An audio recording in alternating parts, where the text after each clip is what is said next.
Nous l'avions déjà évoqué, la crise sanitaire a aggravé le sort de certains pays pauvres et notamment des pays africains. Si la pandémie n'a pas sévi de la même manière sur le continent africain, elle a constitué un choc économique avec un recul général du produit intérieur brut.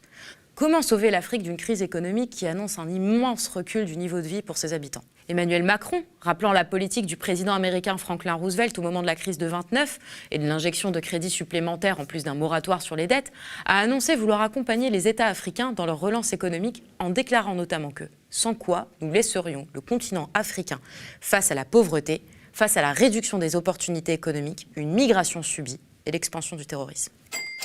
À ton avis, quel est aujourd'hui l'intérêt pour Emmanuel Macron de relancer les économies africaines? Est-ce que c'est une question d'hégémonie en Afrique?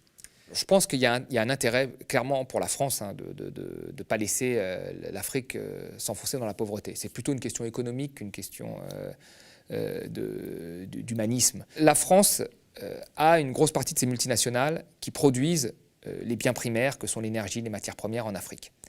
Donc il faut absolument que ces multinationales françaises, elles ne sont pas que françaises, mais il y a une grosse partie où elles sont françaises, aient une stabilité pour pouvoir travailler. Si demain vous avez une instabilité politique, due aux famines notamment, ces entreprises ne peuvent plus travailler. Donc il faut assurer une stabilité, on va dire, politique et économique à l'Afrique en l'aidant pour permettre à ces entreprises de pouvoir extraire les matières premières et les matières minières du sol africain, parce que ces entreprises sont françaises. Et puis l'autre chose, c'est que la balance commerciale de la France est excédentaire envers l'Afrique. C'est-à-dire que nous exportons beaucoup de biens vers l'Afrique.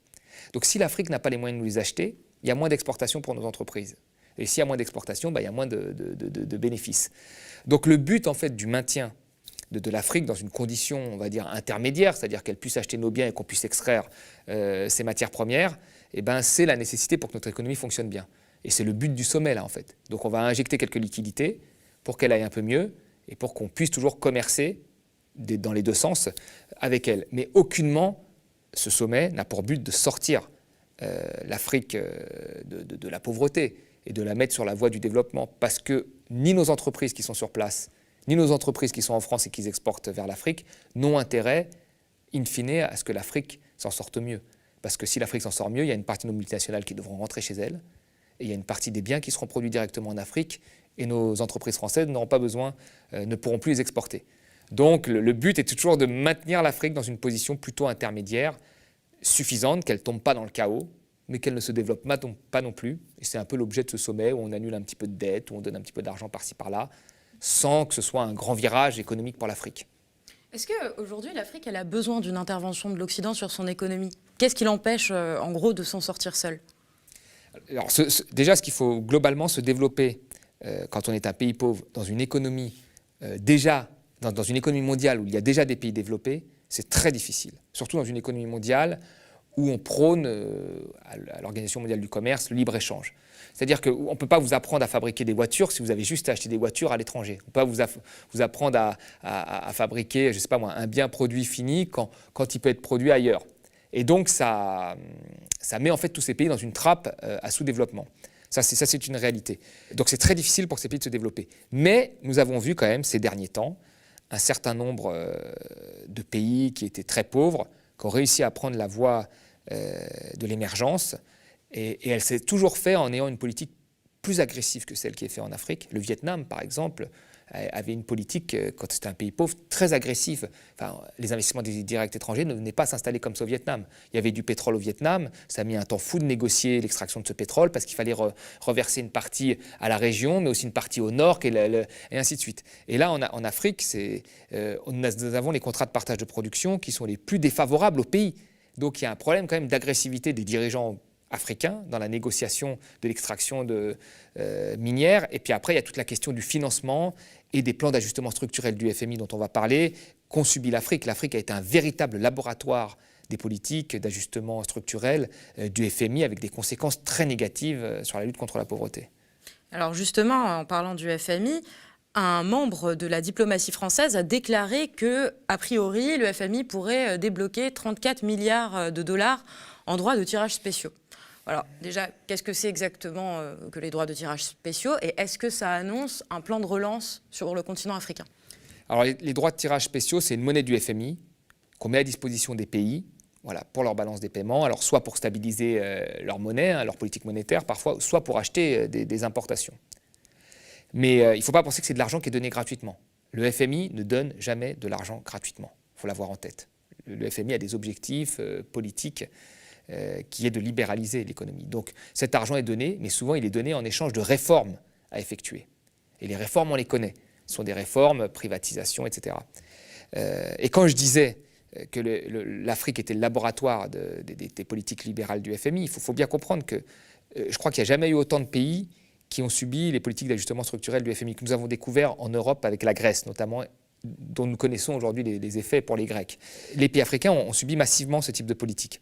Et quand on regarde les résultats de ces politiques, on nous dit tout le temps, oui, mais ça n'a pas marché en Afrique pour des raisons autres que économiques. On nous dit c'est le climat, on nous dit c'est les guerres ethniques, on nous raconte plein de choses sur l'Afrique, mais on ne nous raconte jamais que ces politiques n'ont pas marché parce que c'est des politiques qui ne fonctionnent pas. Vous regardez en fait en Afrique, il y a eu des privatisations, le service public a reculé, les capitaux ont été libérés de tout mouvement, le marché du travail a été flexibilisé, enfin tout a été libéralisé. Et les pauvres sont devenus plus pauvres. L'Afrique, c'est le seul continent qui a vu sa pauvreté doubler ces 50 dernières années. Et c'est le continent qui a le plus appliqué les politiques d'ajustement structurel du FMI.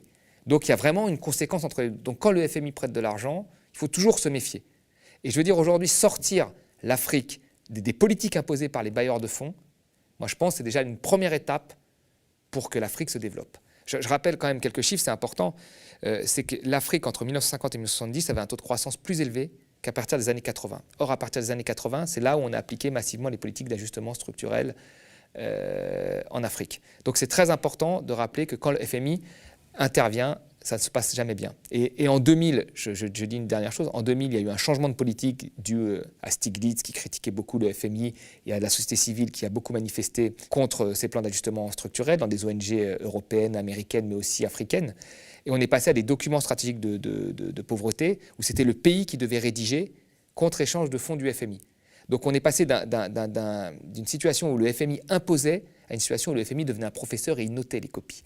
Et en fait, quand vous aviez un document où si des Africains, des dirigeants africains avaient proposé ce que moi je propose, ils auraient eu un 0 sur 20 par le FMI. Ils n'auraient pas eu les fonds. Mais s'ils proposaient ce que proposerait Macron, libéraliser, flexibiliser, etc., bah là, on leur donnait de l'argent. Et puis à l'époque, attention, quand il y a eu ces documents, tu as toutes les économistes de gauche qui ont dit que c'était génial, que l'Afrique était maître de son développement, etc., ce qui était complètement faux. Mais chaque fois que le FMI donne de l'argent, il y a toujours un risque derrière parce qu'il y a des réformes qui sont imposées, jamais de l'argent gratuit. Et cet argent du FMI, il va passer par les pays africains, et c'est pour acheter des importations, il va finir dans les comptes des entreprises européennes. C'est tout. C'est un petit tour de passe-passe.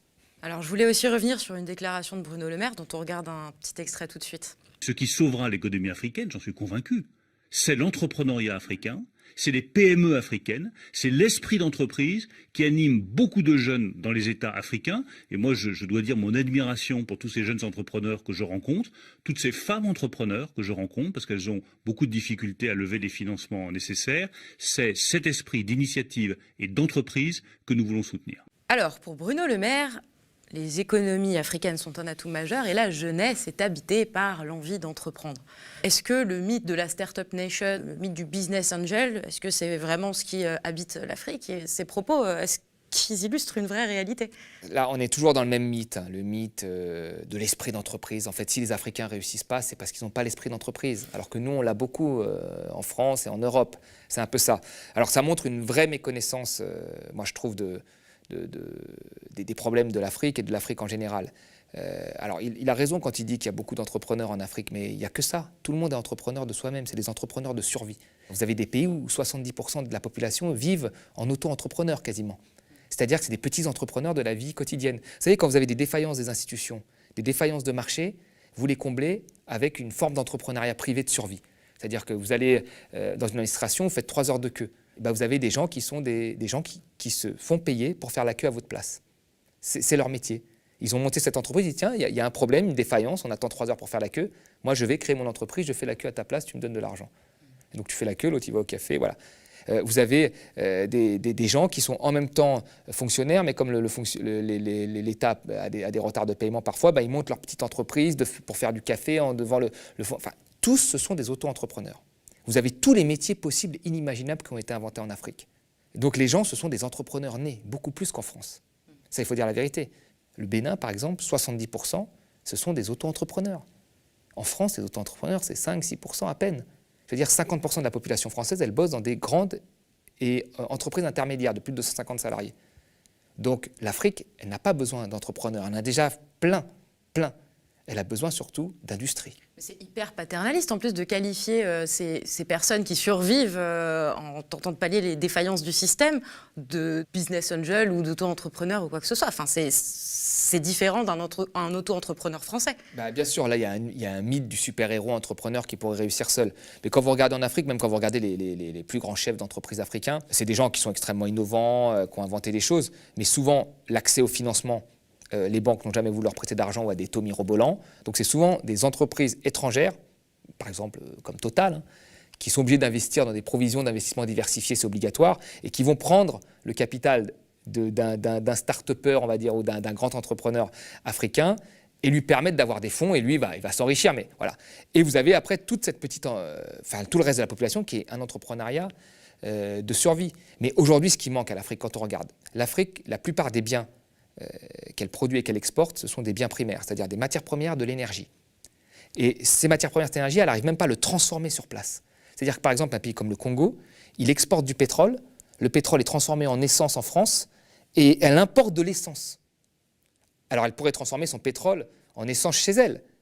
Donc là, elle aurait une industrie qui permettrait d'employer des Congolais, voilà, et de transformer un produit qui vient de chez elle. Et bien, il n'y a même pas ça. Mais ça, personne n'en parlera, parce qu'à qui ça profite de transformer? Ça profite aux industries européennes.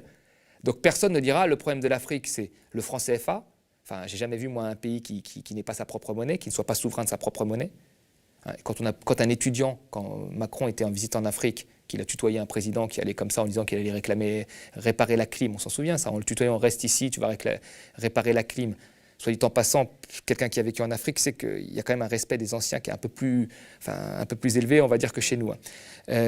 Après, un étudiant lui a trié sur le volet, parce que les étudiants étaient triés sur le volet. Dehors, ils manifestaient, dedans, ils devaient être avec Macron. Et ceux qui étaient dedans, il y en a un qui a eu le courage de poser cette question du franc CFA et de la souveraineté monétaire. Macron, il dit, est-ce qu'il y a un économiste dans la salle? Il dit ça, genre le franc CFA, de ne pas être souverain de sa monnaie, c'est génial. Allez dire ça à la Chine, au Vietnam, vous allez voir comment ils vont vous répondre, ou à l'Amérique du Sud, vous allez voir. Enfin, la politique monétaire, c'est la base. Donc ça, on n'en parlera jamais. Le fait que quand une entreprise investisse en Afrique, qu'elle soit obligée d'investir, je sais pas moi, dans des raffineries, etc., comme des pays du Golfe le demandent, comme des pays d'Amérique du Sud, ça, il ne faut pas en parler. Vous voyez? Donc, il faut dire, l'entrepreneur, c'est super, on va te donner un peu d'argent, microcrédit, 2-3 euros, tu vas pouvoir arrondir tes fins de mois, et c'est toi qui vas sauver l'Afrique. Non. Si on veut un vrai plan pour sauver l'Afrique, il faut, moi je l'ai dit, que les dirigeants soient un peu plus agressifs dans les négociations. Ils peuvent le faire aujourd'hui parce qu'ils ont le choix avec des pays comme la Chine, qui sont intéressés par leurs matières premières. Et donc, il faut qu'ils fassent jouer cette concurrence pour être plus agressifs, comme l'Amérique du Sud, comme sont les pays du Golfe. Il faut qu'ils exigent que les entreprises multinationales, qui sont principalement européennes, qui viennent tirer leurs matières premières, réinvestissent dans l'économie locale pour qu'ils puissent transformer leurs produits finis. Ça, ce sera la première étape. Le reste, les institutions, la baisse de corruption, elle viendra après, comme ça a été le cas chez nous quand on s'est développé.